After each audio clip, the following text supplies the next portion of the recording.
Hello, Bacho. Let's read the given question. The question says assertion for a practical choke coil. The power factor is very small. Reason given in a practical choke coil, the power dissipation reduces if frequency of the AC is increased.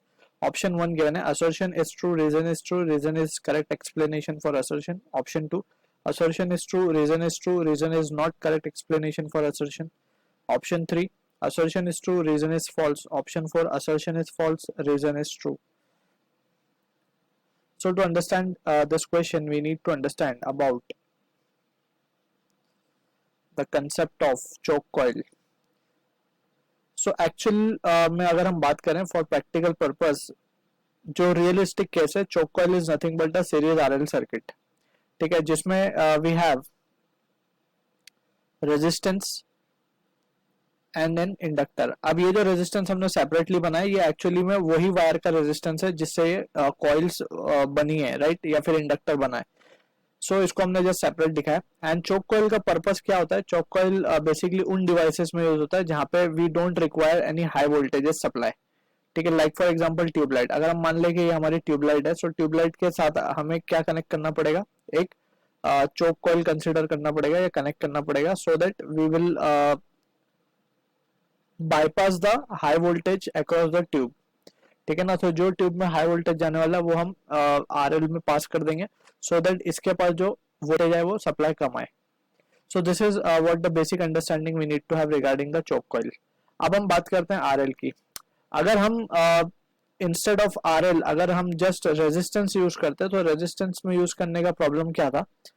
We know के resistance अगर just use करते तो resistance भी voltage drop करता, ये काम resistance भी कर सकता था, ओनली रेजिस्टेंस. लेकिन रेजिस्टेंस में क्या हो रहा है? पावर लॉस हो रहा है. क्यों पावर लॉस हो रहा है? Because we have studied power loss का formula V R M S I R M S cos phi. Cos phi का यहाँ पे पावर फैक्टर है. अब फॉर रेजिस्टिव सर्किट, अगर हम सिर्फ रेजिस्टिव सर्किट की बात करें, सो पावर फैक्टर की वैल्यू होती है 1. तो पावर फैक्टर की वैल्यू 1 यानी कि पावर लॉस मैक्सिमम होगा इस केस में. तो इसीलिए हम रेजिस्टेंस सिर्फ रेजिस्टेंस को यूज नहीं करते. ठीक है. And we go for inductor या फिर आरएल सर्किट बोल सकते हैं हम, क्योंकि फॉर प्रैक्टिकल पर्पस या रियलिस्टिक कंडीशन में इंडक्टर जिस कॉइल से बना उसका खुद का भी एक रेजिस्टेंस है, तो इसीलिए हम आरएल सर्किट कह रहे हैं इसमें. ठीक है ना. अब यहाँ पे भी वी नीड टू अंडरस्टैंड कि हमें आर की वैल्यू कम से कम रखनी है. अब आर की वैल्यू अगर हम कम रखेंगे तो टोटल रेजिस्टेंस जो ये हमने डॉटेड में बनाया, it will be offering the resistance equivalent to impedance, जिसको हम जेड कह रहे हैं यहाँ पे. तो जेड की वैल्यू बढ़नी चाहिए. And we know this Z is nothing but इसको हमने लिख सकते हैं आर स्क्वायर प्लस एक्सएल का square. This are the vector term. So इस तरीके से the situation we can write, क्योंकि हम इसका अगर फेजर डायग्राम बना के देखें, सो वी नो कि अगर ये करंट है आर है ये, तो this will be the value of XL. क्यों ऐसा? बिकॉज वी नो के फॉर रेजिस्टिव सर्किट करंट और जो पोटेंशियल होता है दोनों सेम फेज में होते हैं. ठीक है ना. तो वी आर एंड सेम जो हमने यहाँ पे अभी वी आर शो किया है बेसिकली, तो यहाँ पे हम रेजिस्टेंस भी शो लिख सकते हैं और यहाँ पे हम वी एल भी लिख सकते हैं, right. So this is the graph. So इन दोनों के बीच का जो एवरेज वैल्यू आती है वो इस तरीके से आती है. ये है टोटल वोल्टेज वी एल और वी आर का रिजल्टेंट. एवरेज नहीं बोलेंगे, रिजल्टेंट बोलेंगे. एक्सएल और आर का रिजल्टेंट होगा जेड, जो कि इस तरीके से लिखा है, और ये होगा हमारा फेज एंगल फाइव. ठीक है यहाँ तक. अब यहाँ पे हमें पता है आर की वैल्यू हमें कम रखनी है, तो एक्सएल जो कि होता है ओमेगा एल, तो यहाँ पे वी नीड टू अंडरस्टैंड के एल की वैल्यू को हमें क्या करना होगा? बढ़ाना होगा, सो दैट ये जेड की वैल्यू ओवरऑल बढ़े एंड पोटेंशियल जो है वो चोक कॉइल के अक्रॉस ड्रॉप हो, सो दैट के पूरा पोटेंशियल ट्यूबलाइट में ना चला जाए. ठीक है. तो यहाँ पे फ्रॉम द सिचुएशन अब हम अगर ध्यान से देखें तो हम इसको अब क्या लिख सकते हैं फर्दर? We can write this as to B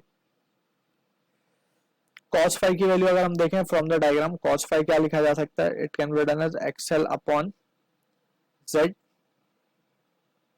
ठीक है. cos five will be adjacent, that is R upon Z. ठीक है. तो जेड की वैल्यू तो हमें पता ही है. जेड की वैल्यू क्या है? R square plus omega L का स्क्वायर, और पर आर है. अगर हम इसको थोड़ा सा रिजॉल्व कर लें तो cos फाइव की वैल्यू क्या लिख सकते हैं, ऊपर 1 ही छोड़ देते हैं, r को नीचे ले आके रूट में ले जाते हैं और स्क्वायर करके, तो दिस विल बिकम 1, ये हो जाएगा ओमेगा एल का स्क्वायर अपॉन आर का square. So this is the value we are getting. अब यहाँ से हम देख सकते हैं कि आर की वैल्यू छोटी है। अब फ्रॉम द सिचुएशन पहले हम असर्शन को देख लेते हैं, ये एक्सप्रेशन को बाद में हम यूज करेंगे। For a practical choke coil the power factor is very small.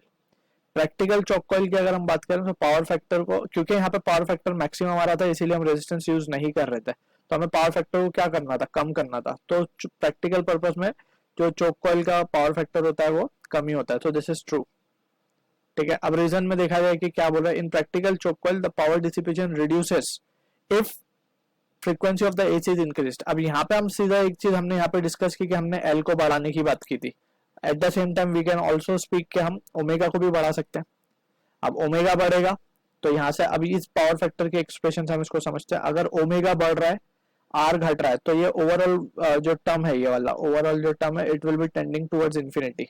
सो ये वैल्यू जो आएगी cos फाइव की इट विल बी नियरली, बहुत छोटी वैल्यू होगी तो इसको हम अप्रोक्सीमेट कर रहे हैं 0 पे। ठीक है, तो पावर फैक्टर क्या आ गया, 0 आ गया, पावर फैक्टर 0 आ गया, दैट मीन पावर लॉस क्या हो जाएगा, it will approximately equals to 0, यानी कि बहुत कम, वेरी स्मॉल बोला गया, तो हम भी उसको बहुत कम मान रहे हैं, अप्रोक्सीमेट इक्वल्स टू 0। सो ये भी हमारा क्या ट्रू है। सो रीजन जो है करेक्ट एक्सप्लेनेशन है असर्शन की, सो ऑप्शन 2 हमारा करेक्ट होगा for this case. I hope you understood the solution. All the best.